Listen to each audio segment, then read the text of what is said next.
A cold billionaire walked in on the Black Maid singing and dancing with his visually impaired daughter. What he did next stunned everyone and changes everything.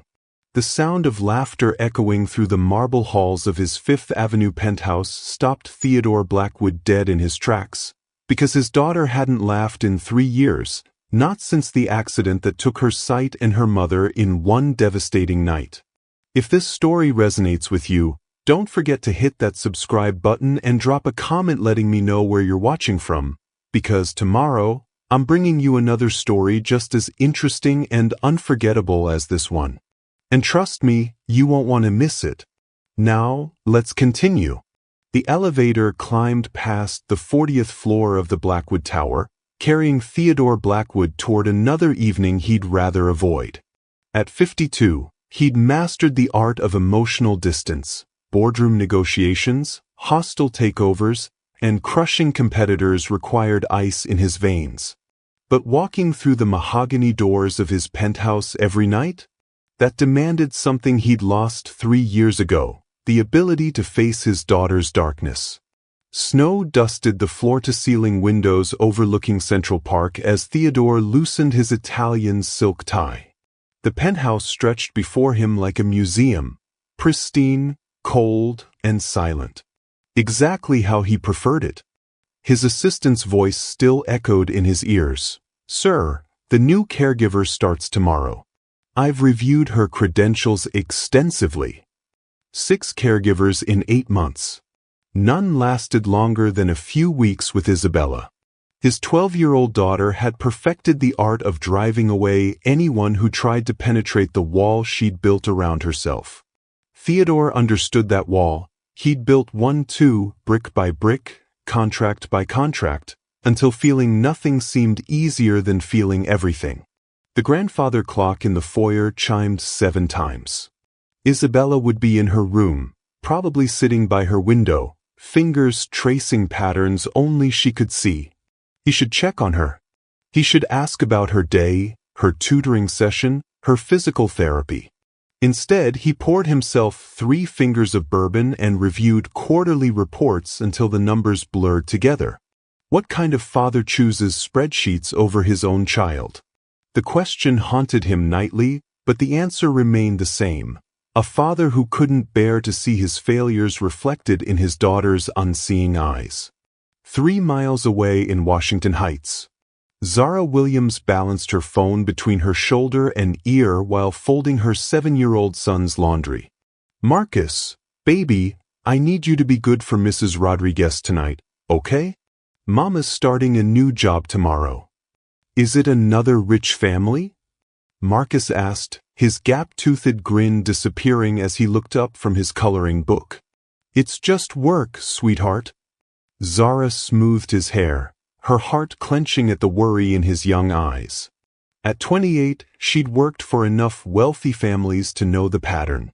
They wanted her invisible, efficient, and emotionally detached from their children. But after losing her husband in Afghanistan 2 years ago, emotional detachment felt impossible when it came to kids. The job posting had been specific, seeking experienced caregiver for 12-year-old girl with visual impairment. Must maintain professional boundaries. Discretion essential. Exceptional compensation for the right candidate.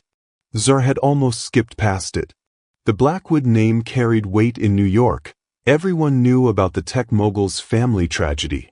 But the salary could finally get Marcus into a better school district, maybe even save enough for her nursing degree. She'd taken the subway to the interview, practiced her answers, and somehow convinced Theodore Blackwood's stone-faced assistant that she was exactly what they needed. Now, staring at her reflection in the bathroom mirror, Zara wondered if she'd made a mistake. Her last employer had let her go after catching her teaching their lonely daughter to braid friendship bracelets. "We don't pay you to be her friend," the mother had said coldly. "Professional boundaries."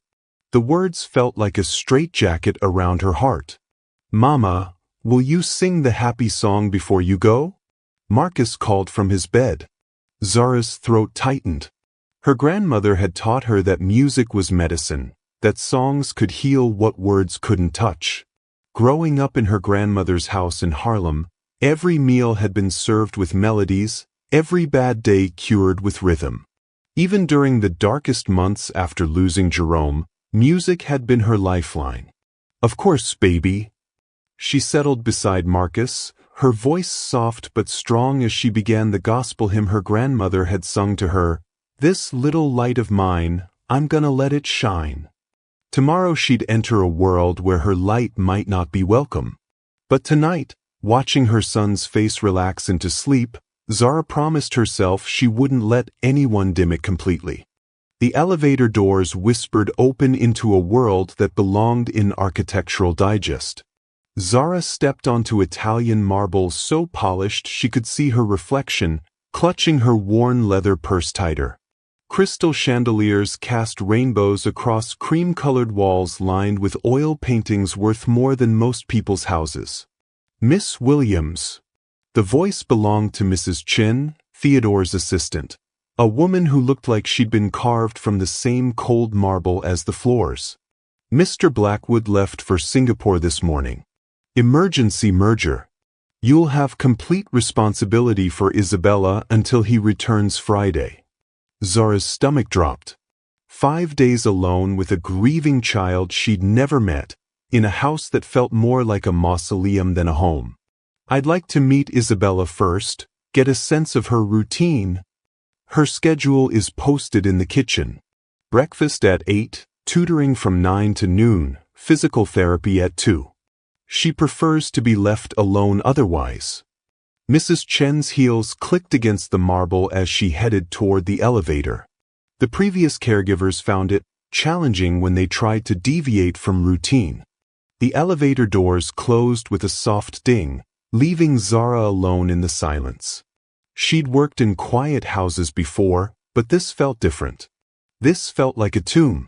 Following the sound of running water, she found the kitchen, a chef's dream with granite countertops and copper pots hanging like art installations. But it was the small figure sitting at the breakfast bar that made her breath catch. Isabella Blackwood sat perfectly still, her dark hair falling in waves around a face that could have belonged to a porcelain doll. She held a spoon above a bowl of untouched oatmeal, her movements mechanical, disconnected. But it was her eyes that broke Zara's heart, beautiful hazel eyes that stared straight ahead, seeing nothing, feeling everything. "Isabella." Zara approached slowly, her voice gentle. "I'm Zara. I'm going to be spending some time with you while your father's away." The girl's shoulders tensed. "I don't need another babysitter. I can take care of myself." "I'm sure you can." Zara pulled out the chair beside her, noting how Isabella's fingers tightened around the spoon. "Mind if I sit? I haven't had breakfast yet either." Isabella's head tilted slightly, the first sign of curiosity. Most people eat before they come to work. Most people don't have a 7-year-old who decides he absolutely must wear his Superman cape to school, even in December. Zara smiled, reaching for the coffee pot. "My son Marcus has very strong opinions about proper superhero attire." "You have a son?" The question came out softer than Isabella probably intended. "I do. He's probably driving his teacher crazy right about now, trying to convince his classmates that he can actually fly." Zara poured coffee into a mug, inhaling the rich aroma. "Do you like oatmeal?" Isabella's nose wrinkled. "It's supposed to be good for me." "Ah, the dreaded good-for-you breakfast." Zara opened the enormous refrigerator, scanning the contents. "You know what else is good for you? Happiness. And I happen to make the world's best chocolate chip pancakes." "Mrs. Chun says I have a schedule." "Mrs. Chin isn't here." Zara found flour, eggs, and milk. And schedules are just suggestions, right? Besides, what's the point of having a kitchen this beautiful if we don't use it? Isabella turned her head toward the sound of Zara moving around the kitchen. "Are you going to get in trouble?" "Probably." Zara cracked eggs into a bowl, whisking them with practiced ease. But some things are worth getting in trouble for. Like making a 12-year-old girl smile. I don't smile much anymore. The simple statement hit Zara like a physical blow. She set down the whisk, studying Isabella's profile. Can I ask you something? Isabella nodded cautiously. When was the last time you laughed? Really laughed? The silence stretched between them, heavy with unspoken pain. Finally, Isabella's voice came out as barely a whisper. Before the accident. Before everything went dark. Zara's throat tightened. She'd read the news reports, the car accident that killed Isabella's mother and left the girl blind. But seeing the living result of that tragedy, this beautiful child trapped in darkness, both literal and emotional, made the statistics feel devastating. Darkness doesn't have to be empty, Zara said quietly, returning to the pancake batter. Sometimes the most beautiful things happen when we can't see them coming. That's what everyone says. Isabella's voice turned bitter. The therapists, the doctors, the parade of people my father pays to fix me. They all say the same things. I'm not trying to fix you. Zara poured batter onto the hot griddle, the sizzle filling the kitchen. I'm trying to make pancakes. There's a difference. Isabella's mouth twitched, not quite a smile, but close. They smell good. They taste even better. My grandmother's recipe. She used to say that food tastes better when it's made with love instead of obligation. Did she teach you to cook? She taught me a lot of things. Zara flipped the pancakes, golden brown and perfect. Cooking, singing, dancing. She said music and food were the two languages everyone understood, no matter where they came from. I used to love music. Isabella's admission came out reluctantly. Before. What changed? Everything sounds different now. Like the world got quieter and louder at the same time. Isabella's fingers drummed against the counter. Music used to have colors. Now it's just sound. Zara slid a plate of pancakes in front of Isabella, then gently guided her hand to the fork. Maybe it's not about the colors you used to see. Maybe it's about the feelings you can still feel.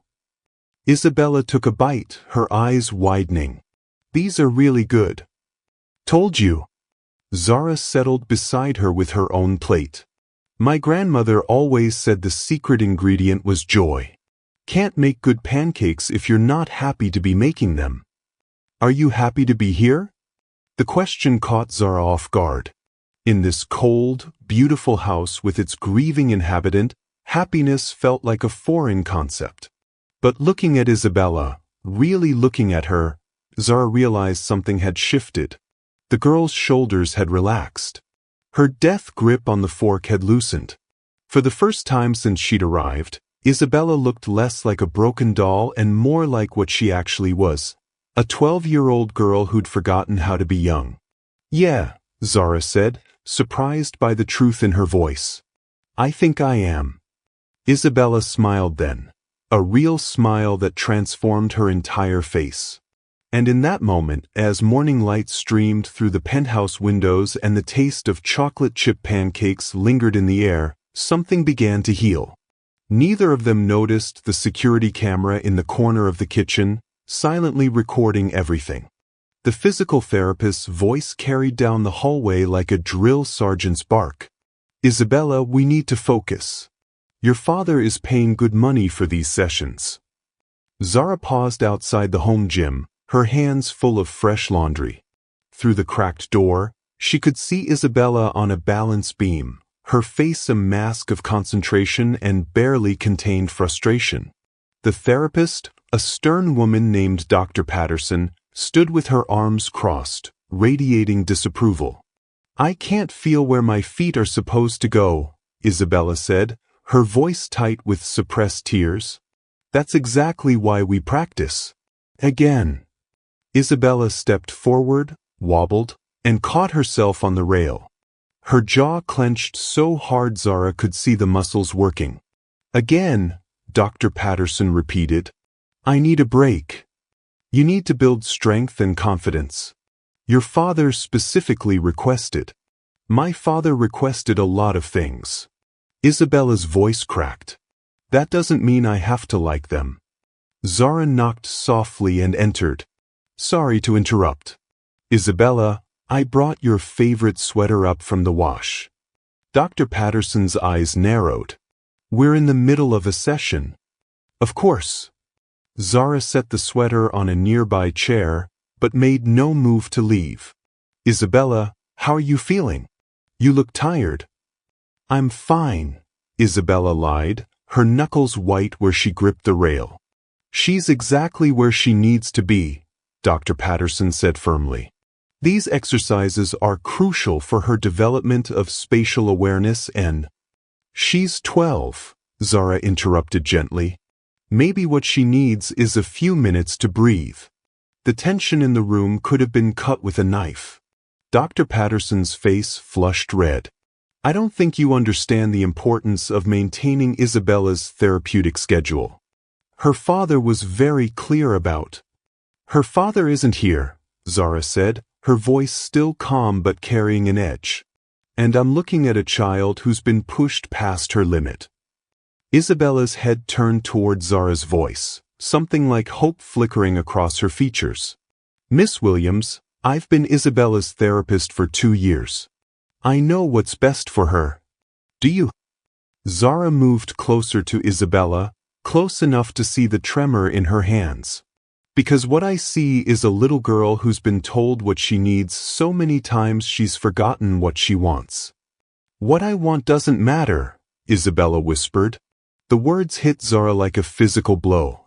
She knelt beside the balance beam, bringing herself to Isabella's eye level. What you want is the only thing that matters. Dr. Patterson stepped forward. This is highly inappropriate. You're undermining Isabella's treatment, and I'll be reporting this to Mr. Blackwood immediately. Go ahead, Zara said without taking her eyes off Isabella. Tell him his daughter is exhausted and needs someone to listen to her instead of just talking at her. Isabella's breath came in short gasps. I want to get down. I want to get down right now. Then get down, sweetheart. She needs to complete the session, Dr. Patterson insisted. She needs to feel like she has some control over her own body, Zara countered, helping Isabella step down from the beam. When was the last time anyone asked you what you wanted to do, Isabella? Isabella's face crumpled. I don't remember. Dr. Patterson packed her equipment with sharp, angry movements. This is exactly why the previous caregivers didn't work out. You people always think you know better than the professionals. You people. The words hung in the air like a slap. Zara's spine straightened, but her voice remained steady. I think Isabella knows her own body better than anyone. Her father will hear about this. Dr. Patterson headed for the door, then paused. And Miss Williams? I'd be very careful about overstepping your boundaries. This family has very specific expectations about appropriate behavior from the staff. The door slammed behind her, leaving Zara and Isabella alone in the sudden silence. I'm sorry, Isabella whispered. I'm sorry she was mean to you. You have nothing to apologize for. Zara sat on the floor beside Isabella, who had curled up in a chair. How do you feel? Scared. Isabella's voice was barely audible. What if she tells my father? What if he fires you? Then he fires me. Zara reached out, then paused. Can I touch your hand? Isabella nodded, and Zara gently took her small fingers in her own. But I won't apologize for standing up for you. Ever. No one ever does that. Isabella's voice cracked. Everyone just agrees with whatever he says. Whatever the doctors say. Whatever's best for me. What would be best for you right now? Isabella was quiet for a long moment. I want to go to my room. I want to listen to music. Real music, not the stupid meditation sounds Dr. Patterson plays. Then that's what we'll do. They made their way to Isabella's room. A space that felt more like a luxury hotel suite than a child's bedroom. Everything was perfectly arranged, perfectly safe, perfectly sterile. The only personal touch was a framed photo on the nightstand. Isabella and a woman who must have been her mother, both laughing at something outside the frame. "She was beautiful," Zara said softly. "Everyone says I look like her." Isabella settled onto her bed, pulling her knees to her chest. "But I'll never know for sure." Zara's heart ached for this child who'd lost so much. "What kind of music do you want to hear?" "I don't know. Something that doesn't sound like therapy." Zara pulled out her phone, scrolling through her playlists. "How about some old school soul? My grandmother always said Aretha Franklin could cure anything." The opening notes of "Natural Woman" filled the room, and Isabella's entire body seemed to relax. She leaned back against her pillows, a small smile playing at her lips. "It's beautiful," she whispered. "Music always is." Zara sat on the edge of the bed. "Want to tell me what you're thinking about?" "I'm thinking about how different everything feels when you're here."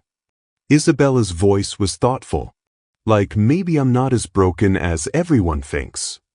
"You're not broken at all. Dr. Patterson thinks I am. My father thinks I am. They all think if they just fix me enough, I'll be normal again." "Normal is overrated," Zara said firmly. "You're not supposed to be normal. You're supposed to be you." Isabella turned toward her, unseeing eyes bright with unshed tears. "What if I don't remember who that is? Then we'll figure it out together." They sat in comfortable silence as Aretha's voice washed over them. For the first time since arriving at the penthouse, Zara felt like she was exactly where she was supposed to be. But she also knew that Dr. Patterson's threat wasn't empty. By the time Theodore Blackwood returned from Singapore, there would be a detailed report waiting for him about his new caregiver's inappropriate behavior. The question was, would he listen to the professional who'd been treating his daughter for 2 years, or would he see what Zara saw, a child who needed love more than she needed fixing? As if reading her thoughts, Isabella's voice cut through the music. "He's going to fire you, isn't he?" Zara looked at this brave, beautiful girl who'd already lost so much. "I don't know, sweetheart. But whatever happens, I want you to remember something. You deserve to be heard. You deserve to have your feelings matter. Don't let anyone convince you otherwise." Isabella nodded, but her face had already begun to close off again, preparing for another loss. And Zara realized that in trying to protect this child, she might have just guaranteed that Isabella would lose the first person in years who'd truly listened to her. The security camera in the corner continued its silent recording, capturing every word, every gesture, every moment of connection that would soon be used as evidence against them both. The blizzard hit New York like a freight train, dumping 18 inches of snow in 12 hours and grinding the city to a halt. Zara stood at the kitchen window, watching the wind whip ice crystals against the glass while her phone buzzed with increasingly frantic messages. All subway lines suspended indefinitely. "Mrs. Rodriguez can't get to Marcus, apartment building snowed in. City declares state of emergency." Her hands shook as she dialed Marcus's number. He answered on the first ring, his 7-year-old voice tight with worry. "Mama? Mrs. Rodriguez says you can't come home today." "I know, baby. The snow is too deep for the trains to run." Zara pressed her forehead against the cool glass. "But you're safe and I'm safe, and that's what matters." "When will you come home?" "As soon as the storm stops, I promise." She could hear Mrs. Rodriguez's voice in the background, speaking rapid Spanish to someone else. Then Marcus was back on the line. "Mama, Mrs. Rodriguez's son says maybe tomorrow night, maybe the day after. The whole city is stuck." Zara's chest tightened. She'd never spent a night away from Marcus since Jerome died. The idea of being trapped in this marble fortress while her son needed her felt like suffocation. "Miss Williams?" Isabella's voice came from the doorway, tentative and small. Is everything okay? Zara turned, quickly wiping her eyes. Just some weather complications, sweetheart. Nothing to worry about. But Isabella's expression sharpened with the intuition of a child who'd learned to read emotions through voice and body language. You're scared. I can hear it. I'm concerned about my son. He's stuck at the babysitter's and I can't get to him. You have a son? Isabella moved closer, navigating the kitchen with practiced ease. How old is he? 7. His name is Marcus. Zara's voice softened despite her anxiety. He's probably scared too. We've never been apart overnight since his father died. Isabella's face crumpled with understanding. I'm sorry. I know what it feels like to be scared and alone. Before Zara could respond, the intercom crackled to life. Theodore's voice filled the kitchen, sharp and commanding even through the static. Miss Williams, please come to my office immediately. Zara's stomach dropped. Dr. Patterson had made good on her threat. What does he want? Isabella whispered. I think I'm about to find out. Theodore's home office was a monument to success. Awards, photographs with world leaders, original artwork worth more than most people's homes.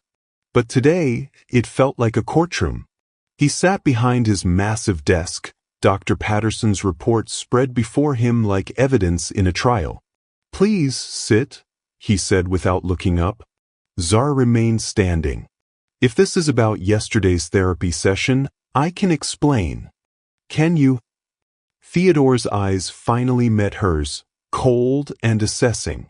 Because Dr. Patterson's report paints a very clear picture of insubordination and unprofessional conduct. Your daughter was exhausted and overwhelmed. She needed to complete her prescribed therapy. Theodore's voice cut through hers like ice. Dr. Patterson has been working with Isabella for 2 years.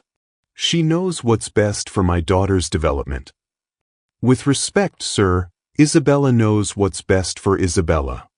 Theodore stood, moving to the window where the blizzard raged outside. Miss Williams, you've been here exactly 2 days. Dr. Patterson has advanced degrees in physical therapy and childhood development. Your qualifications are, what? A high school diploma and good intentions. The words stung, but Zara kept her voice steady. My qualification is that I listen to her. Actually listen, not just hear what I want to hear. Isabella is a child. Children don't always know what's good for them. She's also a human being with feelings and opinions that matter. Theodore turned back to her, his expression unreadable. Dr. Patterson also mentioned some concerning comments about my parenting methods. Zara's heart hammered against her ribs. I never said anything about your parenting. You implied that Isabella's needs weren't being met, that she was being pushed beyond her limits. That sounds like criticism to me. It sounds like observation to me. They stared at each other across the desk, the tension crackling between them like the lightning outside. Theodore's jaw worked as if he were grinding his teeth. I should fire you, he said finally. Then why don't you? Because. He paused, something flickering across his face. Because Isabella asked me not to. Zara blinked in surprise. She did. She called me in Singapore at 3 in the morning to tell me that you were the first person in years who made her feel like she mattered. Theodore's voice carried a note of something that might have been pain. Do you have any idea how that made me feel? I imagine it was complicated. It was devastating. He sat back down, suddenly looking older than his 52 years. My daughter had to call me halfway around the world to tell me that a stranger was giving her what I should have been giving her all along. The admission hung between them like a bridge neither was sure they wanted to cross. Mr. Blackwood.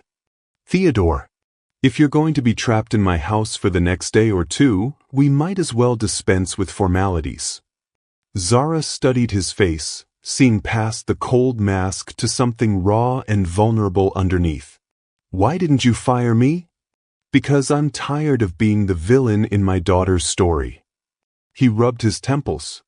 And because she's right. You do listen to her. I've been watching the security footage. Heat flooded Zara's cheeks. You've been watching us? I watch everything that happens in this house. It's how I keep her safe. Theodore's voice turned defensive. But what I saw yesterday, she was more animated in one afternoon with you than she's been in months with me. She's a wonderful child. She just needs. She needs what I can't give her. The words came out like a confession. I don't know how to be around her anymore. Everything I do reminds her of what she's lost. Every conversation turns into a medical consultation or a therapy session. So change the conversation. It's not that simple. It's exactly that simple. Zara moved closer to the desk. Talk to her about music, about dreams, about what makes her laugh. Stop treating her like a patient and start treating her like your daughter. Theodore's face crumpled for just a moment before he regained control. I don't know how to do that anymore. Then learn. She's 12, not terminal. She's blind, not broken. Everyone keeps telling me what she needs, but no one asks what I need. The words burst out of him like a dam breaking. I need to know that she's going to be okay. I need to know that I'm not failing her every single day. I need to know that losing her mother didn't destroy her chances at a normal life. Zara's anger melted into something like understanding. You're not failing her. You're scared. There's a difference. Is there? Yes. She sat down across from him, noting how his hands shook slightly as he reached for his coffee. But she's scared too. And she needs her father to be brave enough to let her feel what she feels without trying to fix it. Theodore was quiet for a long moment. Outside, the storm continued its assault on the city, trapping them all in this moment of brutal honesty. Dr. Patterson wants me to let you go, he said finally. What do you want? I want my daughter to be happy. I want her to feel like she matters. He paused, his voice dropping to barely above a whisper. I want to know how to be her father again. Then maybe we can help each other figure that out. Before Theodore could respond, the lights flickered and went out. Emergency lighting kicked in, casting everything in an eerie red glow. The building's intercom system crackled to life with the doorman's voice. Mr. Blackwood, we've lost main power. Backup generators are running, but we may need to conserve energy. The storm has knocked out power to half of Manhattan.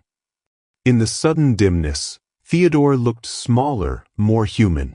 Miss Williams, Zara, I have a confession to make. What's that? I've been avoiding Isabella not because I don't love her, but because I love her too much. Every time I look at her, I see her mother. Every time she struggles, I feel like I'm failing them both. Zara's throat tightened. She sees her mother in you too. But she needs to see her father as well. I don't know how to be both. You don't have to be both. You just have to be you. The emergency lighting flickered again, and somewhere in the penthouse, they could hear Isabella calling out in worry. Theodore started to rise, but Zara put a hand on his arm. Let me go to her first, she said gently. Then maybe you could come too.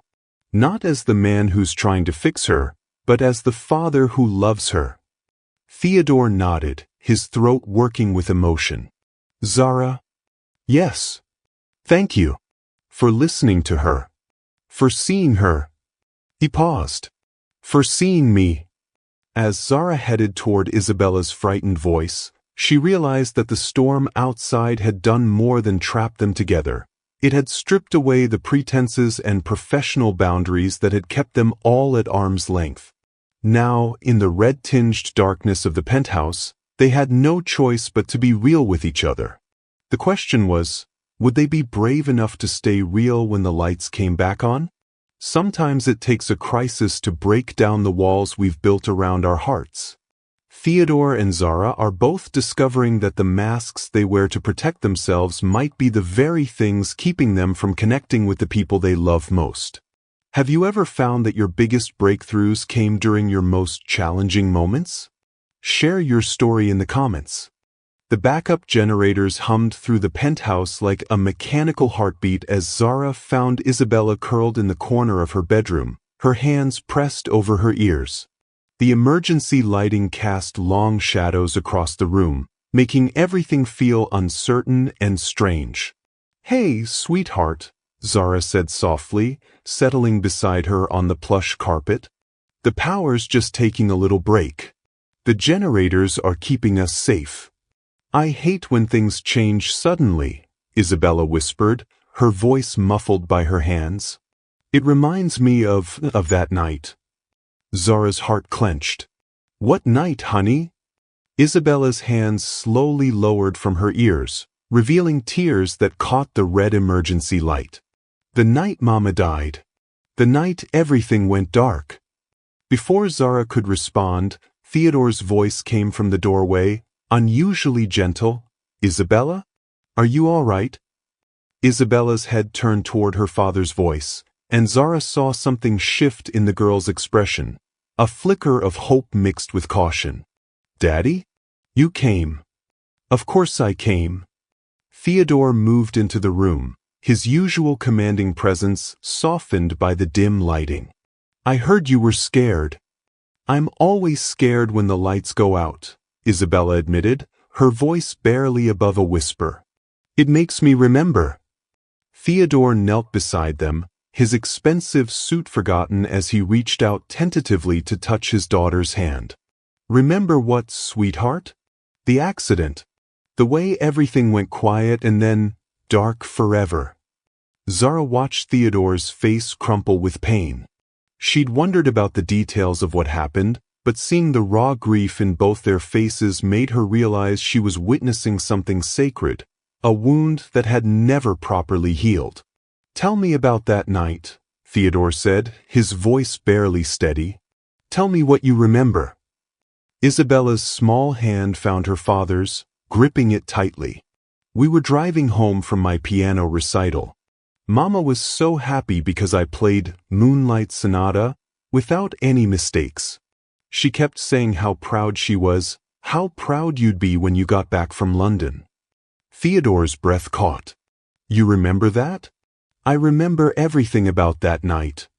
Isabella's voice grew stronger, as if telling the story was releasing something she'd held inside for too long. "Mama was singing along to the radio, and I was in the back seat practicing my curtsy for when I tell you about the recital. Then the truck ran the red light, and everything changed," Theodore finished, his voice thick with emotion. "The doctors said you were lucky to survive," Zara said gently. "But it didn't feel lucky, did it?" Isabella shook her head. "I kept waiting to wake up. I kept thinking that if I tried hard enough, if I was good enough, maybe the darkness would go away. Maybe Mama would come back." Theodore's composure finally broke. "Isabella, baby, I'm so sorry. I should have been there. I should have been with you that night instead of halfway around the world chasing another deal." "But you came to the hospital," Isabella said, confusion in her voice. "You were there when I woke up." "I was there, but I wasn't really there," Theodore admitted, his voice cracking. "I was so consumed with guilt, so terrified of losing you too, that I stopped being your father and became your manager, your problem solver." Zara felt tears burning her eyes as she watched father and daughter navigate this minefield of grief together. "Theodore," she said softly, "maybe you should tell her about that night from your perspective." Theodore looked at her with gratitude and terror. "I don't know if I can." "You can," Isabella said firmly. "I need to know, Daddy. I need to understand why you went away even though you stayed." Theodore closed his eyes, gathering himself. When he opened them, Zara saw 3 years of buried pain swimming in their depths. "I was in a board meeting in London when the call came," he began, his voice distant with memory. "The hospital said there'd been an accident, that she was gone, and you were in surgery. I remember dropping the phone and running out of that meeting without a word to anyone." "You flew home," Isabella said, encouraging him to continue. "I flew home, but the flight felt like a lifetime. I kept thinking about all the moments I'd missed because I was working. All the recitals I'd attended by video call instead of in person. All the bedtime stories I'd let your mother handle because I had emails to answer." Isabella's grip on his hand tightened. "But you were building something important. Mama always said you were changing the world." "I was changing the world, but I was missing yours," Theodore said, his voice breaking. "And when I got to the hospital and saw you lying there, so small and broken, I made a promise to myself that I would never let anything hurt you again." "So you tried to control everything," Zara said, understanding flooding through her. "I tried to control everything," Theodore confirmed. "I hired the best doctors, the best therapists, the best tutors. I turned our home into a fortress. I scheduled every minute of your day because I thought if I could just manage your life perfectly, I could protect you from any more pain." "But you couldn't protect me from being sad," Isabella said, her voice wise beyond her years. "You couldn't protect me from missing Mama. You couldn't protect me from feeling different and alone." Theodore's shoulders shook. "I know. And in trying to protect you from pain, I ended up causing you a different kind of hurt. I made you feel like your feelings were problems to be solved instead of experiences to be shared." The room fell silent except for the hum of the generators and the wind howling outside. Zara felt like she was witnessing something she had no right to see, but also something that needed a witness. The moment when two people who loved each other finally stopped hiding behind their walls. "Daddy," Isabella said finally, "I need to tell you something." "What is it, sweetheart?" "I stopped trying to get better because I thought if I got better, if I stopped needing so much help, you might leave again. Like you did after Mama died." Theodore's face went white. "Isabella, no. I never left. I was always here." "Your body was here," Isabella said, her voice gentle but firm. "But you weren't. You were somewhere else, somewhere I couldn't reach you. And I thought maybe if I stayed broken, you'd have to stay close to fix me." The truth of it hit Theodore like a physical blow. "Oh God. Oh, Isabella, I'm so sorry. I never meant. I was trying to take care of you, and instead I made you feel like you had to take care of me." "We both got lost," Isabella said, her voice steady despite her tears. "But maybe we can find our way back to each other." Zara watched Theodore reach out and pull his daughter into his arms, really hold her for what looked like the first time in years. But as she observed this moment of healing, something else clicked into place in her mind, a connection she hadn't expected. "Theodore," she said carefully, "what was your wife's name?" "Catherine," he said, his voice muffled against Isabella's hair. "Catherine Williams Blackwood. She kept her maiden name professionally. She was a social worker in the Bronx before we married." Zara's blood went cold. "Williams? Catherine Williams?" Theodore lifted his head, noticing the change in her voice. Why? What year did she graduate from Fordham School of Social Work?" 2008, she was 26. Theodore's eyes narrowed. "Zara, why are you asking these questions?" Zara's hands were shaking now, memories flooding back like a broken dam. "Because I think I knew your wife." The room went deadly quiet. Even the storm outside seemed to pause. "That's impossible," Theodore said. "Catherine worked with underprivileged families in the South Bronx. She never mentioned knowing anyone named." "Zara Thompson," Zara whispered. "That was my maiden name before I married Jerome Williams." Catherine Williams was my caseworker when I was 16. Isabella sat up straighter. What do you mean, caseworker? Zara's throat felt like sandpaper. I aged out of the foster care system when I was 15. I was living in a group home in the Bronx, working 3 jobs to save money for college.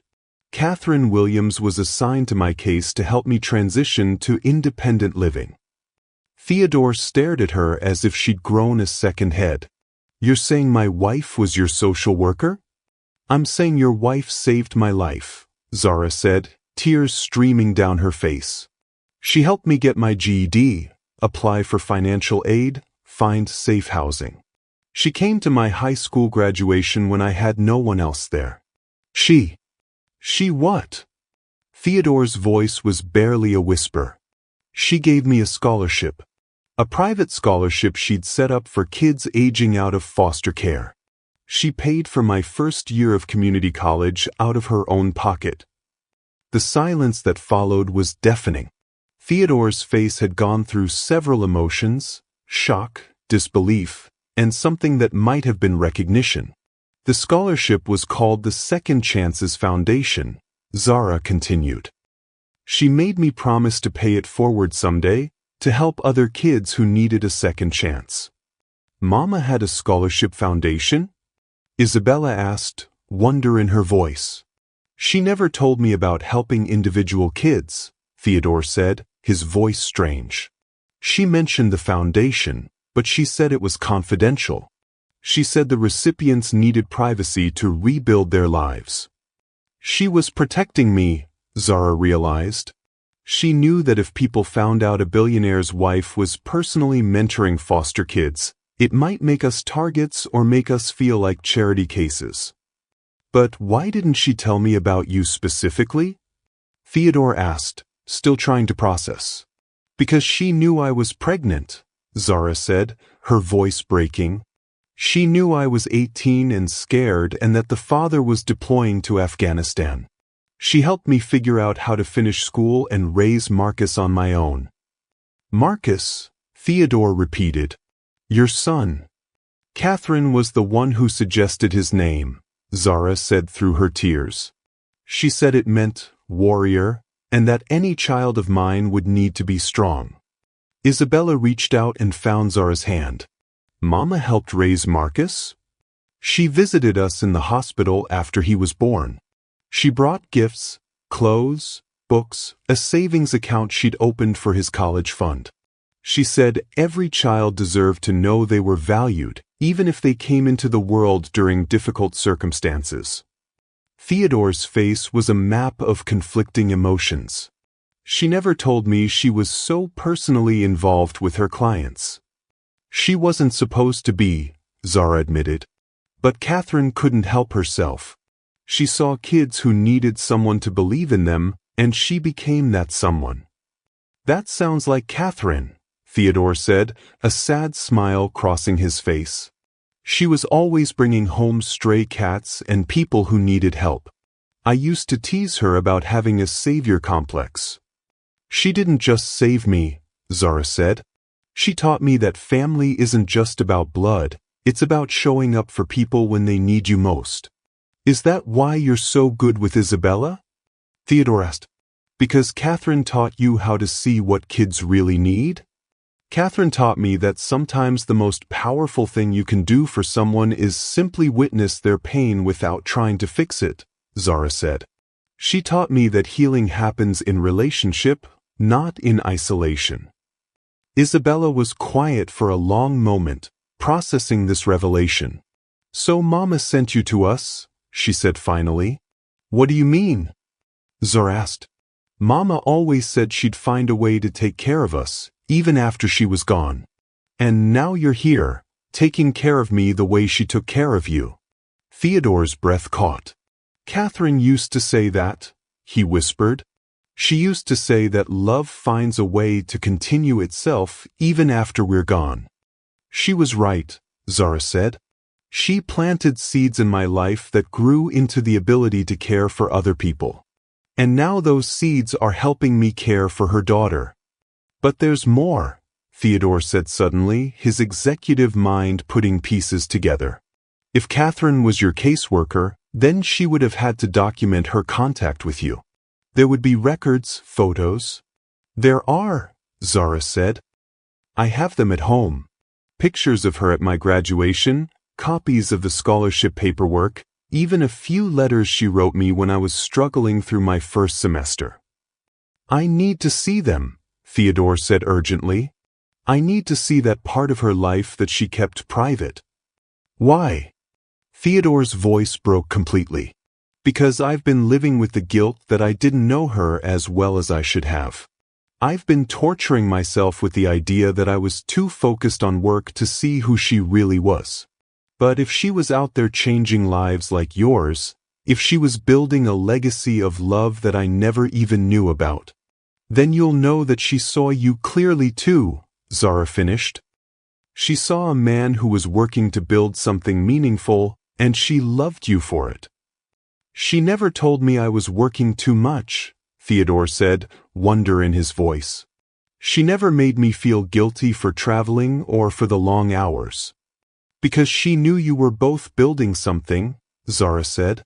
She was building a foundation for vulnerable kids, and you were building a company that would fund that foundation for generations.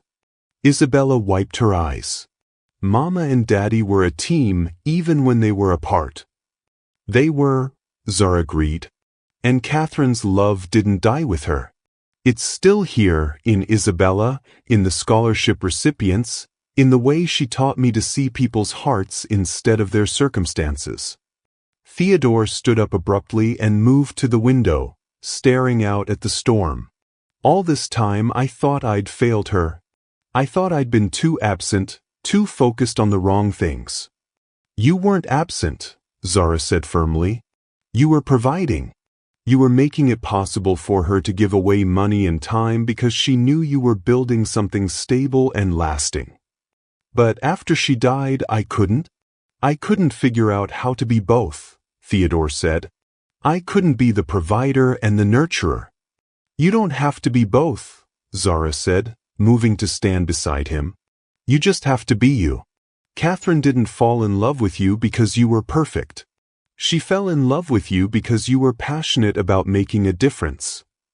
But I stopped making a difference, Theodore said. I stopped everything except trying to keep Isabella safe. Safe isn't the same as happy, Isabella said from across the room. Mama wouldn't want me to be just safe. She'd want me to be brave. Theodore turned back to his daughter, seeing her clearly for the first time in years. You're right. She would want you to be brave. She would want you to sing and dance and take risks and make mistakes and live. Like I was doing with Zara yesterday, Isabella said, a smile breaking through her tears. Like you were doing with Zara yesterday, Theodore agreed. And I almost fired her for it. But you didn't, Zara said. Because somewhere inside, you knew Catherine would have approved. Catherine would have loved you, Theodore said, his voice full of certainty. She would have loved that you're here, that you're helping Isabella find her joy again. She would have loved that you're finally ready to find yours too, Zara replied. Outside, the storm continued to rage, but inside the penthouse, something had shifted. The secrets that had been keeping them apart were now the very things binding them together. They were no longer three separate people trapped by circumstances. They were a family connected by love, loss, and the enduring power of Catherine's legacy. Daddy, Isabella said softly. Yes, sweetheart. Can we look at the pictures of Mama and Zara tomorrow? I want to see the part of her life I never knew about. We'll look at them together, Theodore promised. All of us. As the three of them settled back onto the carpet, something had fundamentally changed. They weren't just weathering the storm anymore. They were finding their way back to each other through it. Morning light streamed through the floor-to-ceiling windows of the penthouse, transforming the space that had felt like a mausoleum into something warmer, more alive. Theodore sat at the dining table, not his usual spot at the head, but in the middle, with Isabella on one side and Zara on the other. Between them lay a collection of photographs, letters, and documents that painted a picture of Catherine Williams Blackwood they'd never seen before. "Look at this one," Isabella said, her fingers tracing the edges of a photograph Zara had brought from her apartment in Washington Heights. "Tell me what you see." Zara smiled, studying the image of a 27-year-old Catherine standing beside an 18-year-old version of herself outside Fordham University. "Your mama is wearing that blue dress she loved, the one with the tiny flowers. She's got her arm around my shoulders, and we're both grinning like we've just conquered the world. That was my graduation day from the program," Zara continued, her voice soft with memory. "I'd just gotten my certificate in early childhood development. Catherine insisted on taking me to lunch at this fancy restaurant in Manhattan afterward. I was so nervous about the cloth napkins and multiple forks." Theodore picked up another photo, Catherine at what looked like a community center, surrounded by a group of teenagers. "She never told me about this place." "The Bronx Youth Foundation," Zara explained. "She volunteered there every Saturday morning. She'd help kids with college applications, job interview practice, life skills. She said Saturday mornings were for planting seeds." "Saturday mornings," Theodore repeated, his voice distant. "She always said she had errands to run on Saturday mornings. I never questioned it." "She was protecting that space," Zara said gently. "Not because she was ashamed of it, but because she knew those kids needed to feel special, not like they were just another charitable cause for a wealthy family." Isabella picked up a letter written in Catherine's careful handwriting. "What does this one say?" Zara took the letter, recognizing it immediately. "This is from when Marcus was 6 months old. I was struggling with postpartum depression, and your mama wrote to remind me that asking for help wasn't weakness, it was wisdom." She cleared her throat and began reading. "Dear Zara, I know these days feel endless and impossible.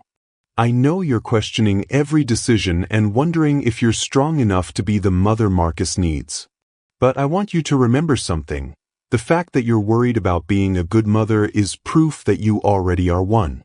The best parents are the ones who care enough to doubt themselves." Theodore's eyes filled with tears. That sounds exactly like something she'd say. "There's more," Zara continued reading. "I see so much of myself in you, that fierce determination to prove you can handle everything alone. But love multiplies when it's shared, and strength grows when it's supported. Let people help you not because you need rescuing, but because community is how we heal." "Community is how we heal," Isabella repeated thoughtfully. "That's what we're doing right now, isn't it?" "What do you mean, sweetheart?" Theodore asked. "We're not just 3 people anymore," Isabella said, her voice gaining confidence. "We're a family that Mama helped create. She connected you and Zara years ago, and now she's brought us all together." Zara felt her heart swell as she watched Theodore really look at his daughter, not as a problem to be managed or a victim to be protected, but as a wise, beautiful girl who'd inherited her mother's gift for seeing connections others missed. "You know what I think?" Theodore said, leaning back in his chair. "I think your mother would be proud of all 3 of us right now."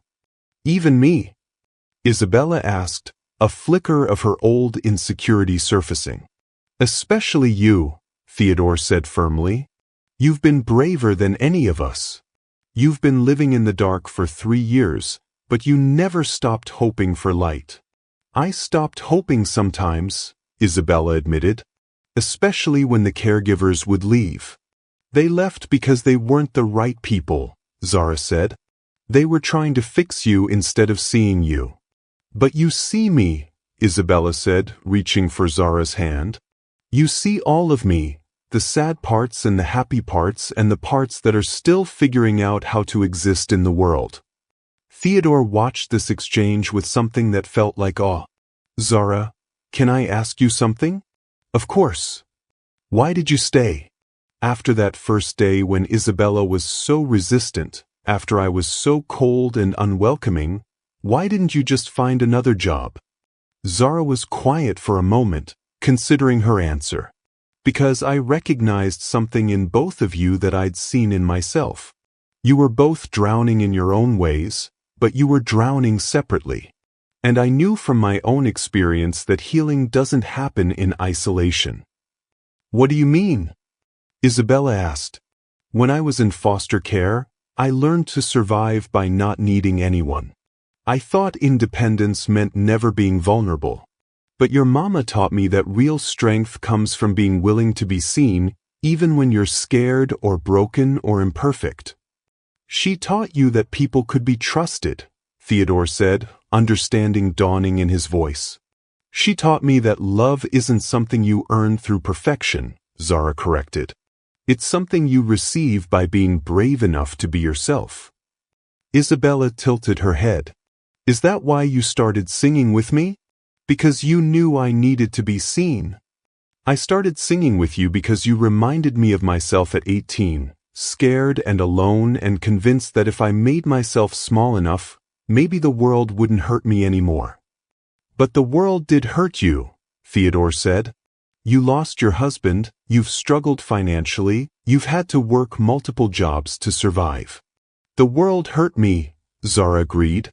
But it also gave me Marcus, and it gave me the tools to help other people. Your wife planted seeds in my life that grew into the ability to recognize when someone needs what I once needed. And what did you need? Isabella asked. I needed someone to believe that my joy mattered, Zara said simply. I needed someone to see past my circumstances to my heart. Theodore stood up and walked to the window, not to avoid the conversation this time, but to process the magnitude of what was happening. Catherine was building a legacy I never even knew about. She was building a legacy with you, Zara said. Your success made her generosity possible. Your love gave her the confidence to take risks with vulnerable kids. But I wasn't present enough, Theodore said, turning back to face them. I missed too much. You were present for what mattered most, Isabella said, her voice steady. You were present for Mama. You made her happy. And when she died, you made sure I was safe. Safe isn't enough, Theodore said. I see that now. Safe was the beginning, Zara said. It was the foundation. But now we get to build something beautiful on top of it. Theodore returned to the table, his expression thoughtful. I've been thinking about what you said yesterday about Marcus being in school. What about it? I'd like to meet him, Theodore said. I'd like to meet the little boy Catherine helped bring into the world. Zara's eyes widened. Do you want to meet Marcus? I want to meet the child who taught you how to be the mother figure Isabella needed, Theodore clarified. And I want him to know about the connection between our families. He's 7, Zara said carefully. He might not understand all the complexities. Children understand love, Isabella said. They understand when people care about them. That's what matters. Speaking of which, Theodore said, his voice taking on a different tone, I need to ask you both something, and I need you to be honest with me. What is it? Zara asked. Where do we go from here? Theodore said. Because I can't go back to the way things were. I can't pretend to be the distant, controlling father anymore. And I can't pretend that you're just an employee, Zara. Not after everything we've shared. The room fell silent as all three of them contemplated the weight of that question. I don't want to go back either, Isabella said finally. I like having a family again. I like having people who see me and don't try to fix me. But what does that mean practically? Zara asked. I still need to work. I still need to support Marcus. What if work looked different? Theodore suggested. What if instead of being Isabella's caregiver, you became? What? Zara prompted when he trailed off. What if you became family? Isabella said, her voice bright with possibility. What if we all became family? Theodore and Zara looked at each other across the table, both seeing the same hope and fear reflected in each other's eyes. Isabella, Theodore said gently, building a family is complicated. There are a lot of things to consider. Like what? Isabella asked. Like the fact that Zara and I come from very different worlds, Theodore said. Like the fact that people might not understand or accept our connection. Do you care what other people think? Isabella asked. Theodore considered this. I used to care a lot about what people thought. But Catherine taught me that the only opinions that matter are the ones that come from people who love you. Then it's simple, Isabella said. Do we love each other? The question hung in the air like a challenge. Zara felt her heart racing as she looked at these two people who'd become so important to her in such a short time. Yes, Theodore said quietly. I love both of you. More than I thought I was capable of loving anyone again. I love you too, Isabella said immediately. Both of you. You make me feel like myself again. They both turned to look at Zara, who felt tears streaming down her face. I love you both too, she whispered. You've given me something I didn't know I was looking for. What's that? Theodore asked. A place to belong, Zara said. A place where my heart can be safe. As these three hearts found their way to each other, something beautiful was being born from the ashes of loss and grief. Sometimes the most powerful families are the ones we choose, the ones that form when hearts recognize each other across all the barriers that should keep them apart. Have you ever experienced that moment when you realize you've found your chosen family? Share your stories in the comments. Theodore reached across the table and took both of their hands in his. Then let's figure out how to make this work. Let's figure out how to be a family. A real family, Isabella said, her face glowing with joy. The kind Mama would have loved. The kind Mama helped create, Zara added, squeezing their hands. Outside, the December sun climbed higher in the sky, warming the penthouse and filling it with light. Inside, three hearts that had been broken by loss were learning to beat together again, connected by love, strengthened by truth, and blessed by the continuing legacy of a woman who'd believed in second chances. The healing had begun. Theodore had barely settled into his leather chair when his phone buzzed with an urgent message from his head of security. Sir, we need to discuss the Williams situation immediately. Conference room. Now. The happiness from yesterday's breakthrough felt like a distant memory as Theodore faced three of his most trusted advisors around the polished mahogany table. His attorney, Patricia Henley, sat rigid in her tailored suit, a thick folder of documents spread before her. Security Chief Daniel Cross looked grim, his usual professional demeanor tinged with something that looked like disappointment. And his longtime business partner, Vincent Castellano, drummed his fingers impatiently on the table. Theodore, we have a problem, Patricia began without preamble. A serious one. What kind of problem? Theodore asked, though the ice forming in his stomach suggested he already knew. Vincent leaned forward. The kind that could destroy everything you've built. The kind that makes headlines and ruins reputations. Daniel opened a laptop and turned it toward Theodore. We've been monitoring social media activity related to your family since the incident with the photographers last year. Yesterday, someone posted this. The screen showed a photograph taken through the penthouse windows, a telephoto shot of Theodore, Isabella, and Zara sitting around the dining table, holding hands, surrounded by Catherine's photos and letters. The caption read, Billionaire Theodore Blackwood's secret affair with his daughter's Black Maid exposed. Is this why Catherine really died? Theodore's blood turned to ice. How did they get this photo? Building across the street, Daniel explained. Paparazzi have been camping there for weeks, waiting for something like this. Something like what? Theodore's voice was dangerously quiet. Patricia pulled out a tablet and began reading. The story broke on 3 gossip blogs this morning. They're calling it the Blackwood scandal. The narrative is that you've been having an inappropriate relationship with your employee, that you're exploiting a vulnerable woman, and that your wife discovered the affair before her death. That's completely false, Theodore said through gritted teeth. Catherine and Zara were friends. Catherine died in a car accident. Truth doesn't matter, Vincent said harshly. Perception matters. And right now, the perception is that you're a predator who's taking advantage of a grieving widow. Daniel pulled up another screen. It gets worse. They've dug into Zara's background. They're painting her as a gold digger who targeted your family specifically because of Catherine's connection to her. Theodore felt his chest tighten. What kind of information? Everything, Patricia said grimly.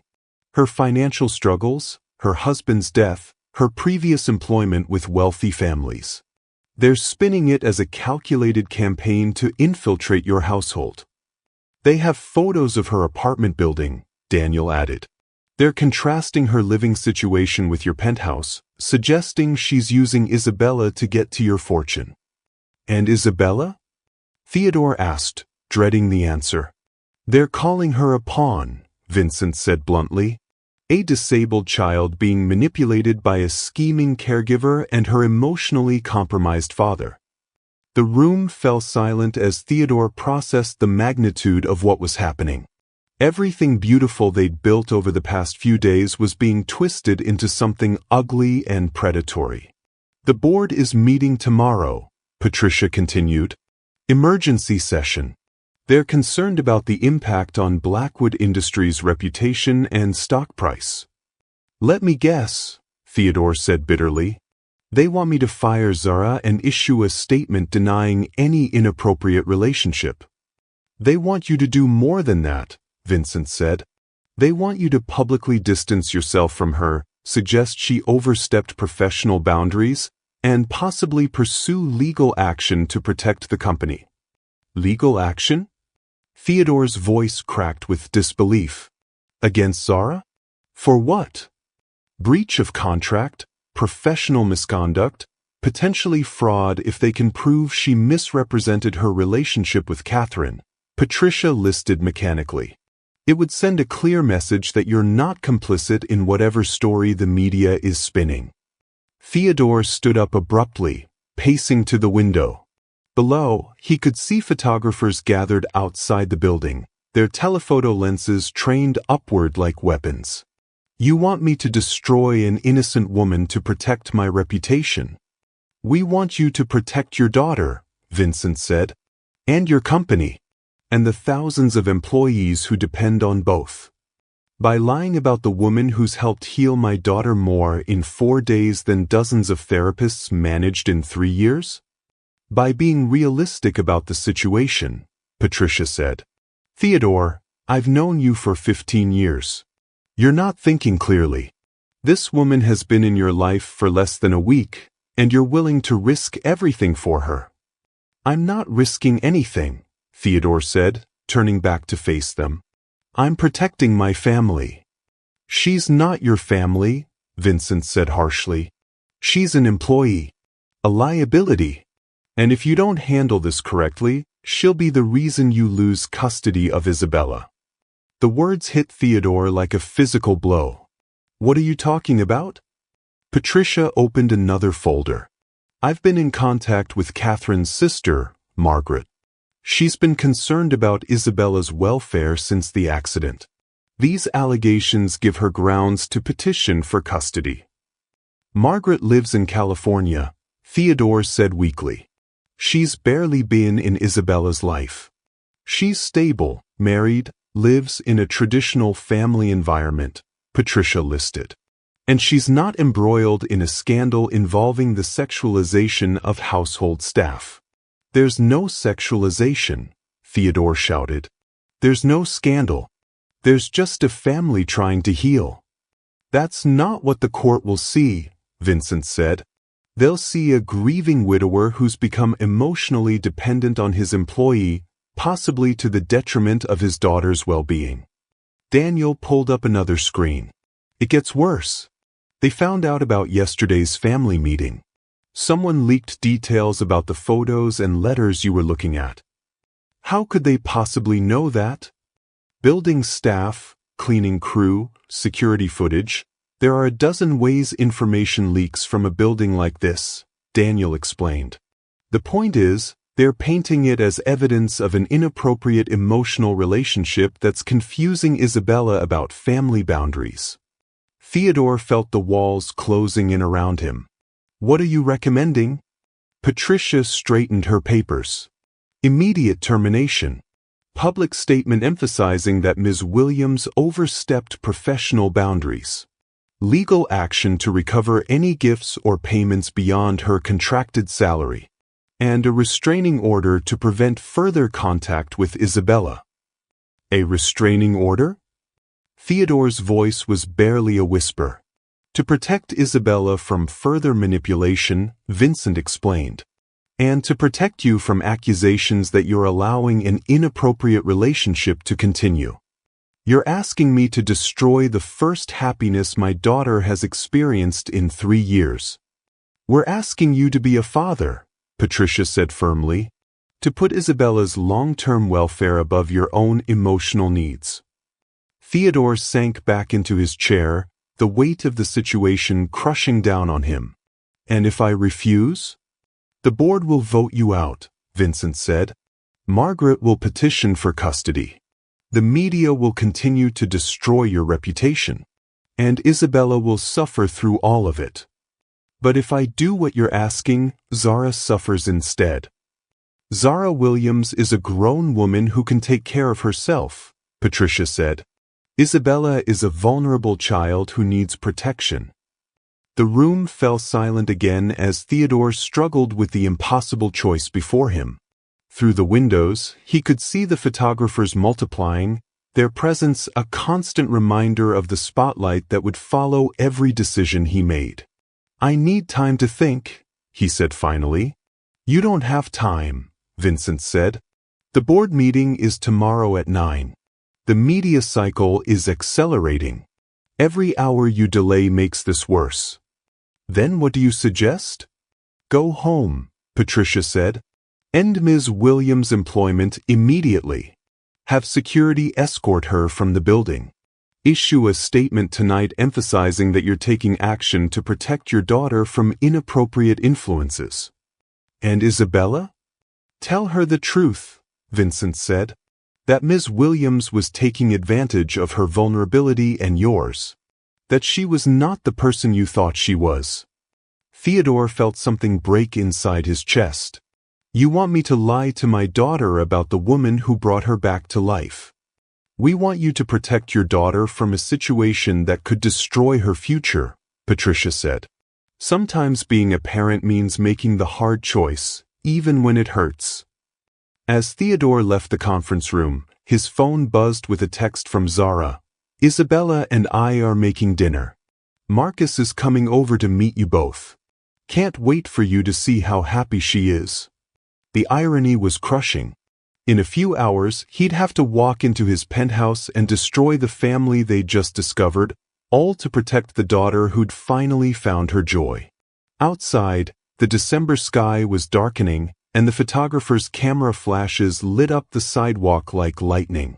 Theodore had built an empire by making ruthless decisions, but he'd never faced a choice that would cost him his soul. The shatter point had arrived, and there was no way forward that didn't leave someone broken. Time is running out, and the pressure is mounting.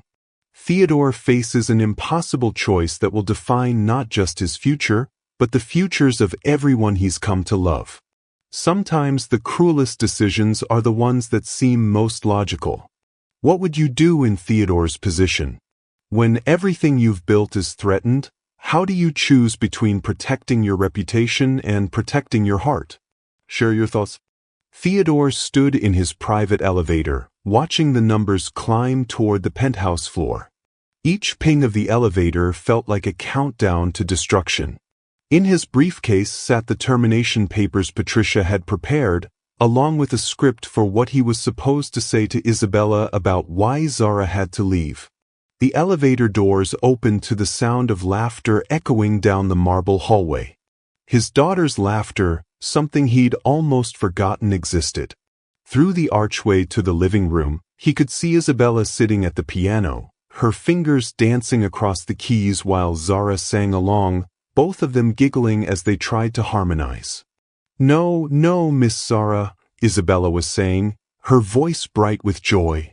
"You're supposed to go higher on everywhere we go." "Like this," she demonstrated, her clear voice soaring on the note. "Oh my goodness, you're right." Zara laughed. "How did you get so good at this?" "Mama used to sing with me," Isabella said simply, "before she went to heaven. But I haven't wanted to sing since then. Not until you came." Theodore's hand tightened on his briefcase handle. These were the first words Isabella had spoken about Catherine in months without tears. "Your mama had good taste in music," Zara said gently. "She taught you well. Do you think she can hear us singing?" "I think she can hear everything that makes you happy," Zara replied. "And I think she's glad you're remembering how to smile." Theodore closed his eyes, leaning against the wall. The termination papers felt like they weighed 1,000 pounds. "Papa!" Isabella's voice called out. "Come listen. Miss Zara taught me a new song about Christmas in New York." He forced himself to walk into the living room, pasting a smile on his face. Isabella was radiant, her cheeks flushed with excitement, her unseeing eyes bright with happiness. Zara looked up from where she knelt beside the piano bench, her warm smile faltering when she saw his expression. "Hey," she said softly. "Rough day?" "Something like that," he managed. "Papa, you have to hear this," Isabella insisted. "Miss Zara says we can go see the Christmas lights at Lincoln Center this weekend. She says there's a fountain that sounds like music when the water dances." Theodore felt his heart crack a little more. "That sounds wonderful, sweetheart. And Marcus is coming for dinner." Isabella continued. "Miss Zara says he makes the best cornbread in all of Manhattan. Can we ask him to teach me the recipe?" "We'll see," Theodore said, the words tasting like ash in his mouth. Zara stood up, studying his face with growing concern. "Isabella, why don't you go wash your hands for dinner? Marcus should be here soon." "Okay." Isabella practically bounced off the piano bench, then turned back to Theodore. "Papa, I love having Miss Zara here. She makes everything feel like home again." After Isabella disappeared down the hallway, Zara crossed her arms and fixed Theodore with a direct stare. "What's wrong?" "Nothing's wrong," he lied. "Theodore Blackwood, I may have known you for less than a week, but I can read people. And right now you look like someone died. So don't you dare lie to me." He sank into one of the leather chairs, suddenly exhausted. "There's been a development." "What kind of development?" "The kind that threatens everything we've built here." Zara sat down across from him, her expression serious. "Tell me." Theodore pulled out his phone and showed her the gossip blog posts. He watched her face change as she read, her jaw tightening with each paragraph. "This is..." She started, then stopped. "This is really bad, isn't it?" "It's worse than bad. My board is meeting tomorrow. They want me to fire you and issue a statement saying you overstepped professional boundaries. And if you don't? They'll vote me out. Catherine's sister will petition for custody of Isabella. The media will continue to destroy both our reputations." Zara was quiet for a long moment, staring at the phone screen. When she looked up, her eyes were bright with unshed tears. "So this is it, then?" "What do you mean?" "I mean, I know how these things work, Theodore. I've been a housekeeper for wealthy families for 8 years. When there's a scandal, the help gets blamed. When there's a problem, the employee gets fired. That's just how it is." "That's not how it is," Theodore said fiercely. Not with me. Then what are you going to do? The question hung in the air between them like a sword. Theodore opened his briefcase and pulled out the termination papers, setting them on the coffee table. Zara stared at them, her face pale. "Those are my walking papers," she said quietly. "Those are what my advisors think I should do." "But what do you think you should do?" Theodore looked toward the hallway where Isabella's voice could be heard humming the song they'd been practicing. "I think I should protect my daughter from any more pain." "And you think firing me will do that?" "I think—" Theodore's voice broke. "I think I've been selfish. I've been so desperate to see Isabella happy that I didn't consider the consequences. I brought you into our lives without thinking about what it would mean for your reputation, your future, your safety." Zara leaned forward, her eyes blazing. "Don't you dare make this about protecting me. Don't you dare turn this into some noble sacrifice to save the poor black woman from the mean white world. That's not what I'm doing." "That's exactly what you're doing," she said, standing up. "You're about to make the same mistake every wealthy man makes when things get complicated. You're going to choose your comfort over your courage." "This isn't about comfort," Theodore said, rising to face her. "This is about survival. If I lose custody of Isabella, she'll be alone. Really alone. Margaret doesn't know her, doesn't understand her needs. So fight for her," Zara said simply. "Fight for what's right instead of what's easy. You don't understand the forces we're up against. I understand that Isabella is happy for the first time in 3 years. I understand that you're happy for the first time in 3 years. I understand that sometimes the most important battles are the ones everyone tells you not to fight." Theodore felt tears pricking his eyes. "And what if we lose everything?" "Then we lose everything together," Zara said, stepping closer. "But at least we'll have fought for something real." The sound of the elevator opening interrupted them. Marcus's voice called out, "Hello? Hope I'm not interrupting anything important." Isabella's footsteps came racing down the hallway. "Marcus! You made it! Papa, come meet Marcus." Theodore and Zara stared at each other, the termination papers lying between them like a challenge. In the distance, Isabella was chattering excitedly about the song she'd learned, her voice full of life and joy. "I need to make a choice," Theodore said quietly. "Yes," Zara agreed. "You do. If I choose you, choose us, I might lose everything I've built. If you choose your reputation over your heart, you'll lose everything that matters." Marcus appeared in the doorway, Isabella's hand in his. "Everything okay in here? Y'all look like you're having a serious conversation." "We are," Theodore said, never taking his eyes off Zara. "We're deciding what kind of family we want to be." Isabella tilted her head, her expression concerned. "Are you and Miss Zara fighting, Papa?" "No, sweetheart," Theodore said softly. "We're figuring out how to fight for each other." He reached for the termination papers, held them for a moment, then tore them in half. The sound was sharp and final in the quiet room. "I choose love," he said, his voice steady for the first time all day. "I choose truth. I choose the family we found together, no matter what it costs." Zara's face crumpled with relief, tears streaming down her cheeks. "Are you sure?" "I've never been more sure of anything in my life." Isabella clapped her hands together. "Does this mean Miss Zara gets to stay?" "It means we're all going to stay together," Theodore said, kneeling down to gather his daughter into his arms. "No matter what happens next." As Zara and Marcus joined their embrace, Theodore felt something shift inside him, the last wall around his heart finally crumbling. Tomorrow would bring its own battles, but tonight they were a family. And some things were worth fighting for, no matter the cost. The choice had been made. Now came the consequences and the fight of their lives. The die is cast, and Theodore has chosen love over fear. But the real battle is just beginning. When you choose your heart over your reputation, the world has a way of testing just how strong that choice really is.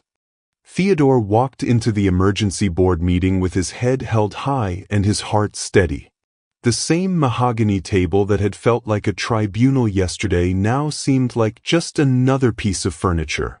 He'd spent the night holding Isabella as she slept, listening to her peaceful breathing, knowing he'd made the right choice.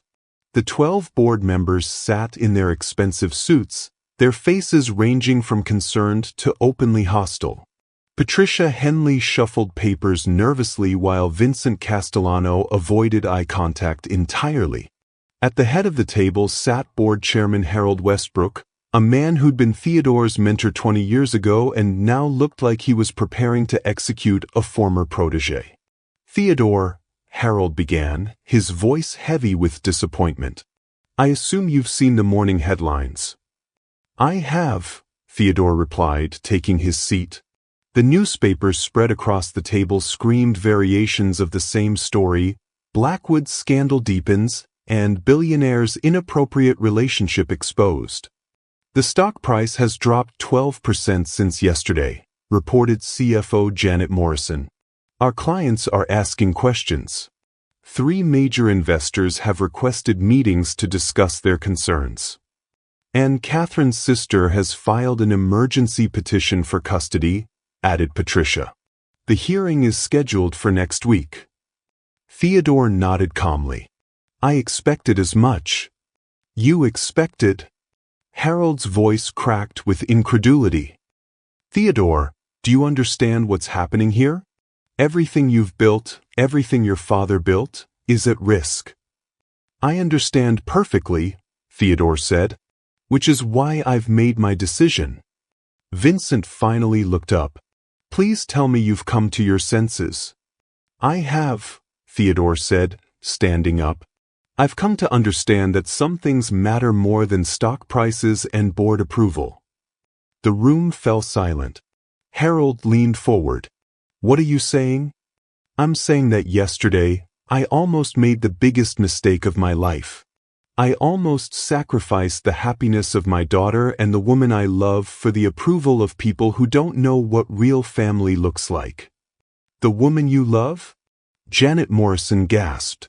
"Theodore, you've known her for less than a week." "I've known her long enough to see her make my daughter smile for the first time in 3 years. I've known her long enough to watch her bring music back into our home. I've known her long enough to realize that love doesn't follow corporate timelines." Harold's face was grave. "You're making an emotional decision that will have practical consequences." "I'm making a decision based on what matters most," Theodore corrected. "And what matters most is Isabella's happiness and well-being. Which is exactly why you need to end this inappropriate relationship," Patricia interjected. "For Isabella's sake." Theodore pulled out his phone and showed them a video he'd taken that morning. On the screen, Isabella sat at the piano with Zara, both of them singing Amazing Grace in perfect harmony. Isabella's face was radiant, her voice clear and strong. "This is my daughter," Theodore said quietly. "This is what she looks like when she's truly happy. This is what she sounds like when she feels safe and loved. Tell me again how ending this relationship serves her interests." The room watched the video in silence. Even Harold's stern expression softened slightly at the sight of Isabella's joy. "It's not about the relationship," Vincent said finally. "It's about the perception, the media narrative, the impact on." "The impact on what?" Theodore interrupted. "On profits? On reputation? On the opinions of people who don't know us and don't care about us." "On your daughter's future," Harold said firmly. "On her ability to navigate the world without being defined by this scandal." "Her future is bright because she's learning to be happy again," Theodore said. "Her future is secure because she's surrounded by people who love her unconditionally. Everything else is just noise." He walked to the window, looking down at the street where photographers still clustered like vultures. I've spent 3 years trying to buy Isabella's happiness. The best therapists, the most expensive treatments, the finest tutors. None of it worked. And then a woman making $12 an hour accomplished what millions of dollars couldn't. Because she's taking advantage of a vulnerable child, Patricia said desperately. Because she sees Isabella as a person, not a problem to be solved, Theodore replied. Because she understands that healing comes from connection, not isolation. Janet Morrison cleared her throat. Theodore, we understand you're emotionally invested in this situation. But you have responsibilities beyond your personal feelings. You have shareholders, employees, a legacy to protect. And I have a daughter to raise, Theodore said, turning back to face them. A daughter who deserves to grow up in a home filled with love, not fear. Harold stood up slowly. What exactly are you proposing? I'm proposing that you do what you feel you need to do, and I'll do what I know is right. You're willing to risk everything? I'm willing to risk everything that doesn't matter to protect everything that does. The board members exchanged glances. Harold's voice was heavy when he spoke. Theodore, you're forcing our hand. I'm not forcing anything. I'm making a choice. You're free to make yours. Vincent leaned forward. If you continue this relationship, we'll have no choice but to call for a vote of no confidence. Then call it, Theodore said simply. The room erupted in surprised murmurs. Harold raised his hand for silence.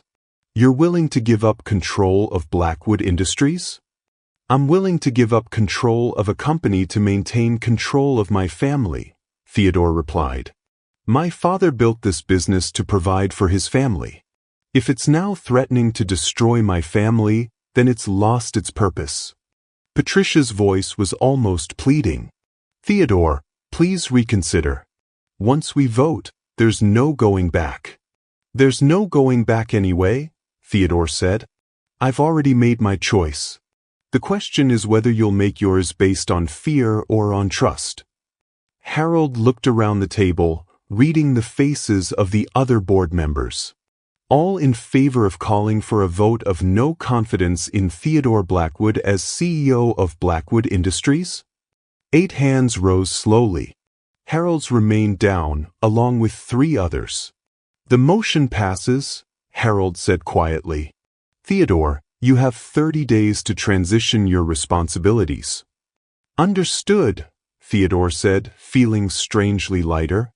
I'll have my resignation letter on your desk by end of business today. As he walked toward the door, Janet Morrison called out, Theodore, what will you do now? He paused, his hand on the doorknob. I'm going to go home to my family. I'm going to help my daughter practice piano. I'm going to learn how to make cornbread from a man who's become like a father to me. And I'm going to figure out how to love someone the way she deserves to be loved. Theodore walked into his home to find Zara and Isabella in the kitchen, flour everywhere, both of them laughing as they tried to follow Marcus's cornbread recipe over video call. No, Miss Isabella, Marcus was saying from the laptop screen. You fold the batter, you don't beat it to death. Papa! Isabella called out, her face dusted with flour.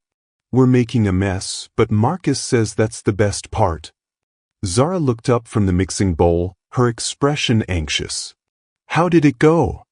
I'm no longer the CEO of Blackwood Industries, Theodore said, loosening his tie. The kitchen fell silent. Even Marcus stopped talking on the video call. Oh, Theodore, Zara whispered. I'm so sorry. Don't be, he said, walking over to kiss her forehead. I've never felt more free in my life. But your company, your legacy. My legacy is right here, Theodore said, pulling Isabella into a hug. My legacy is raising a daughter who knows she's loved, who knows she's worthy, who knows that family isn't about blood or money, it's about showing up for each other. Isabella hugged him back tightly. Papa, are we going to be okay? We're going to be more than okay, sweetheart. We're going to be happy. Marcus cleared his throat from the laptop. Well, I hate to interrupt this beautiful moment, but y'all still got cornbread to finish. And Theodore, son, you better roll up your sleeves because this family cooks together. Christmas Eve found them in Zara's small apartment, surrounded by her neighbors who'd become like family. Theodore sat on the worn couch, Isabella curled up against his side, both of them listening to Zara sing with the community choir that had gathered in the living room. The contrast couldn't have been more stark, from the marble and crystal of the penthouse to the warm, crowded apartment where laughter echoed off the walls and love filled every corner. Theodore had never been happier. "Papa," Isabella whispered, "I like it here." "Me too, sweetheart." It feels like Mama's stories about when she was little. About how family isn't about how big your house is, but how big your heart is. Theodore felt tears prick his eyes. "Your mama was a smart woman." "She would have loved Miss Zara," Isabella said confidently. "And she would have loved Marcus. And Mrs. Rodriguez next door who makes the best tamales. And everyone here who makes us feel like we belong." As if on cue, Zara's voice soared on the final note of Silent Night, and the room erupted in applause and cheers. She looked over at Theodore and Isabella, her eyes bright with joy, and mouthed, "I love you." Theodore mouthed back, "I love you too." Later, after the neighbors had gone home and Isabella had fallen asleep on the couch, Theodore and Zara sat on the small balcony, looking out over the lights of Harlem. "Are you sure about this?" Zara asked quietly. "About giving up everything you built?" "I didn't give up everything," Theodore said, taking her hand. "I gave up the things that were keeping me from everything that mattered." "But your penthouse, your company, your whole life." "My life is right here," Theodore said, bringing her hand to his lips. "My life is Isabella laughing with Marcus over video calls. My life is watching you teach her that music can heal anything. My life is learning that love doesn't come with price tags or board meetings."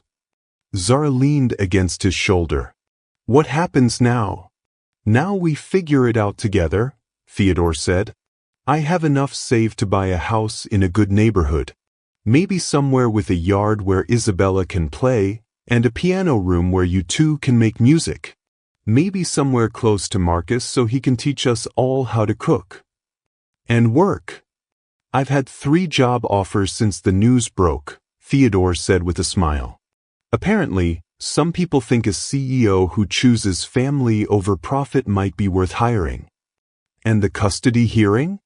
Theodore's expression grew serious. "That's next week. But I have faith that any judge who sees Isabella with us will understand that love is the only qualification that matters for family." The custody hearing had ended 2 days ago with Margaret tearfully withdrawing her petition after spending an hour with Isabella, Zara, and Theodore together. "I can see she's loved," she told the judge. "That's all Catherine would have wanted." Now they stood in the living room of their new home, a beautiful brownstone with a music room and a yard where Isabella could safely explore, watching the ball drop on television. 5 minutes until the new year, Zara announced, pulling Theodore and Isabella into a dance around the living room. "I can't believe how much has changed," Isabella said, spinning in a circle.